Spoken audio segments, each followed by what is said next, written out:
Man, y'all was so exciting in college, but I go back to what Takeo said earlier. Back with the Dolphins, man, that Wildcat play. Yeah, that first game, I distinctly remember that first game. I think it was against the Patriots. Yep. Y'all shocked the hell out the Patriots, shocked the hell out the league because we like, ain't no way the Wildcat gonna work in the league. They wasn't running it before then. That's more of like a college style offense. You know what I'm saying? Y'all came out and did y'all thing. So what was the inspiration behind that? Like, what was it leading up? What was it like in the meeting rooms leading up to that game that week? Like, we're gonna do this and have that success. Yeah, man. The defense gave us hell because they were like, man, what's this little Mickey Mouse offense? So, you done heard that boy Channing Crowd. He talk about it a lot, but it was inspired by, we had a quarterback coach who was David Lee, who was at Arkansas with Felix Jones, Darren McFadden, and Peyton Hillis, I think. So when he came in, the thing that people don't realize too is like, man, in my 6 years in Miami, I think I probably touched the grass with 10 quarterbacks during that time frame. So, it was a point in a phase like, well, me and Ricky in the backfield together. Then we got Patrick Cobb. Then we got Lusaka Polite. It's like, hey, man, like, maybe we need to put a package in. But when we put it in, it was worst case scenario in practice. So the defense shutting it down. Like, man, take this thing out of there. So we had it in for a few weeks. And then that New England game, they like, hey, man, we ain't got nothing to lose. Like, they the pinnacle. Yeah, like, people expect us to lose anyway. I think we had lost the first few games of the year, so they was like, hey, man, we're going to crack this thing out. And so when they called it the first time, I'm looking like, oh, boy, just don't mess it up. I said, hey, Ricky, look, I'm going to nod if I'm going to give it to you sometime, or we gonna know, but I'm like, don't fumble the snap. And then, man, that thing, we put it in, that thing got the jumping. Boy, I'm like, we got action now. So. What y'all carved them up for? Man, I had 5 touchdowns that game. Yeah, I ran one, for 4 and I threw 1. So Ooh. it was live. See, that's what people they forget. Like, that really was the start, like, for the football historian.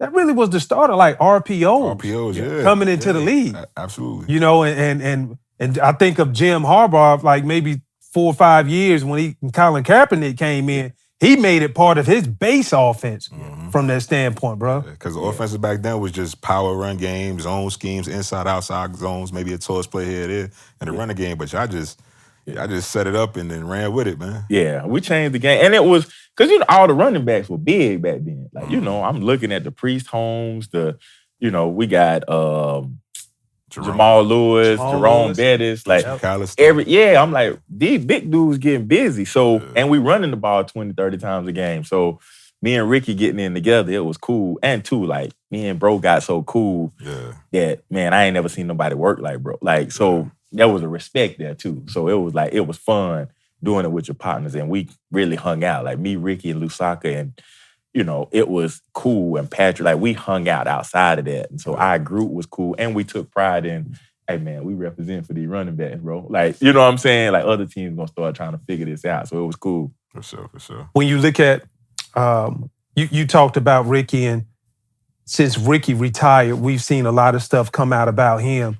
What's one thing you would say about Ricky that most people wouldn't know just because they didn't spend as much time around it? Salt of the earth, man. Like, getting to know him, and I got to know him at a deeper level because we shared the backfield, but we in the same running back room. One, he worked harder than anybody. But then two, man, he just was so ahead of the game and laid back that he was comfortable being Ricky Williams. Not the football player. He was comfortable being him.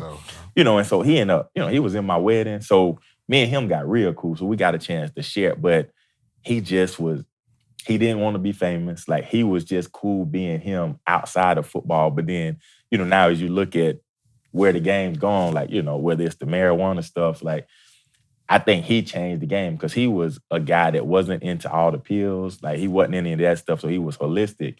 When I first met him, he's vegetarian, vegan type guy. So he was on to it, taking care of his body. So I think the trends where everybody's going to it is talking about, man, the mental health stuff outside of that, like him stretching, him doing, being a yoga instructor. He had so much stuff that he was doing outside of that to where it was kind of a negative thing that when we talked about stuff outside of football, it was like, oh, man, you ain't focused on the game. Whereas now, people endorsing that. Like, hey, man, do some stuff outside of this to get your mind away from it. So I think he just beat everybody to the curb. No doubt. One thing I wanted to ask, you talked about that second pick.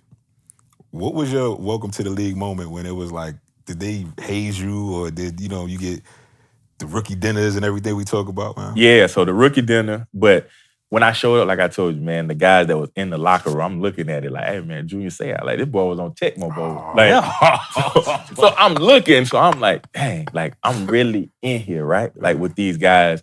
But I missed training camp because my contract stuff. So I was in a nice establishment while I was waiting for them to finish that thing up. So, but even with that, man, like, going into that locker room, it was the respect, too, like, other guys. I'm like, man, I got to earn my stripes. Yeah, I got drafted number 2, but these guys been doing it at a high level. I got to earn the respect of the guys that I share the locker room with. So I was willing to do whatever. Like, you know what I'm saying?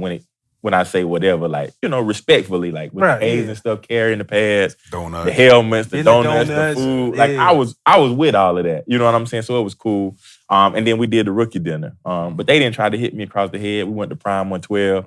I had to take the D-line. I took the running backs. And it was cool. But it was... Didn't try to hit you across the head. You go to Prime 112 and you take all them big boys. What they could have done. Okay, what they could have done. Yeah. They was cool about it. And I guess because they were older, too, they were like, hey, man, like, you ain't giving us no have problem. A good time. Yeah, like, they did the Louis shots, but it wasn't to the magnitude of what they could have really done. When you hear some of these tales, I'm like, bro, we might would have had to see what your fight game was like. Like, just, you know what I'm saying? So it was cool. It was cool. Louis shot, shoot, I bought a whole bottle one year. I was like, yo, you can either get it from the liquor store. My man Uche, rest in peace. Get it from the liquor store. I can order it at the restaurant. How you want to handle this? He went to the liquor store because it's cheaper there. Yeah, and mark it up. You know what I'm saying? No markup. Right. You talked about some of the good running backs that you played with. Ricky Williams definitely left his mark. Who would you say is your Mount Rushmore of running backs? Man, when I look at it, Barry gonna be at the top of that thing. Barry Sanders, Jim Brown. I like, the crazy part, I like versatile guys. Marshall Faulk. I like how, in every part of the game. And then, Emmett got to be in there just because he got the numbers. Then there's so many other ones, man. You got... It's a lot of good ones, bro. Thomas, like, it's so many cats that I'm trying to think who that fifth one gonna be. It's only 4, ain't it? There's 4. That's it. Yeah. So I need an honorable mention, but yeah, that's it. Well, it's your Mount Rushmore, so it can be. We'll do them put however many you want on there. Yeah, we'll do those 4.